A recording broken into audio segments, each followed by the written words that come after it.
Mapagpalang araw po sa ating lahat. Kumbati General po ang inyong kantingero. Kasama ko po ngayon si Papa Dodong ng Mindanao. Naghahunting po kami dito ng fossilized na shell. At nandito rin si Bro Haris. Bali mga katingero, kung bago pa lang po kayo sa aking munting YouTube channel, sana po paki-like, share, subscribe. Maraming salamat po. Bali, naghahunt po kami ng mga fossilized shell dito sa kabukiran. Sa falls, malapit sa falls mga kantingero. Ito po. Bato po ito, napakalaki. Pambirang uri ng fossilized sapagkat napakaganda po.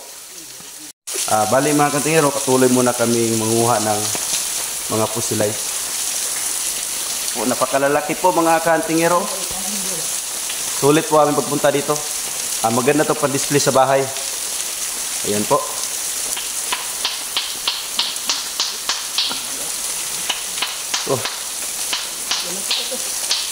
At marami pa. Po ang malaking kabibi ang nakita ni Bro Haris. Binuhat na mo. Ginawang tao. Talaga po galing kalikasan. Ginawa namin. Fossilized. Hindi po yan gawang tao. Dul! Ito katulad mo ang lubot. Papas Dul! Yan po. Napakalaking kabibi. Napakalaki kuya eh. Pakita mo Bro Haris. Hindi pa yan nalinis ha. Ginawa Mamaya. namin tao. Papap Dul. Ito yung ginawa. Yan po bro ang nakuha ni Bro Haris. Galing kalikasan. Malaking kabibi. Alright. Yan po, nilinisan na ni Papa Dodong ng Mindanao yung libo na kabibi o yung fossilized shell. Napakaganda. Napakaganda. Mukhang dami-dami ang nahunting natin mga kabibi ngayon ah. Yan po, si Papa Dodong nakahunting na po. Ito pala yung kuha ni Bro Haris. Tignan nyo naman po. Crystal po siya.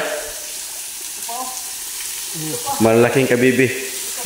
At yung isa, nakita na naman siya. Alright.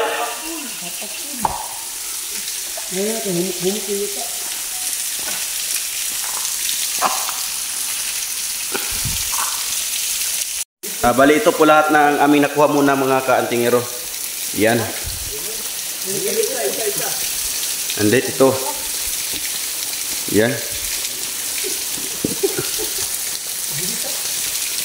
Maganda po ito pang dekorasyon sa bahay sapagkat ayon sa pag-aaral ng siyensya, pag sinasabing fossilized, inaabot ito ng libo-libo hanggang milyong taon bago naging isang bato ang uri ng shell sapagkat ito ay kinakain ng mineralis mula sa kalikasan. Kaya nagiging fossilized siya.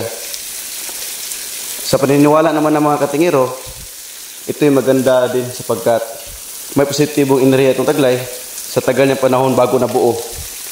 Bali, may bertud na siya mula ng kalikasan. Yan po ang mga kuha naming malalaking shell o fossilized shell. Ating mga kasamaan sa paghahat. Alright. At si Papa Dodong ay bising-bisi pa. Butya na ba ito? Galing loob ng bato. Dito, kantingeros. Dito galing oh. Oh. Maganda. Parang umok. Alright. Ito po ang aming hunting place mga ka-antingero. Kung inyo pong pagmasdan, falls po ito. Ang isa namin kasama, nandun pa sa itaas na bahagi. Nangunguha pa siya doon. At ito lang po muna ang nakuha namin sa ngayon. May kalayuan po ito mula sa sentro. Mahabang oras pang aming iginugol bago makarating dito. Dito po. Itong isa ang napakaganda. Yan. Napakaganda po. Talagang hinubog ng panahon at gawa ng kalikasan. Okay mga kantingero, tapos na po kami mag-hunting. Ayan po lahat ang nakuha namin. Tapos na po kami pag-hunt kasi hapon na. Kahit paano may nakuha pa din kami dito. At ito po ipapakita. Okay mga kantingero, once again, ito po muli pala si Kumbati General ang nagsasabing kapagpalang araw sa ating lahat and God bless everyone. Maraming salamat po.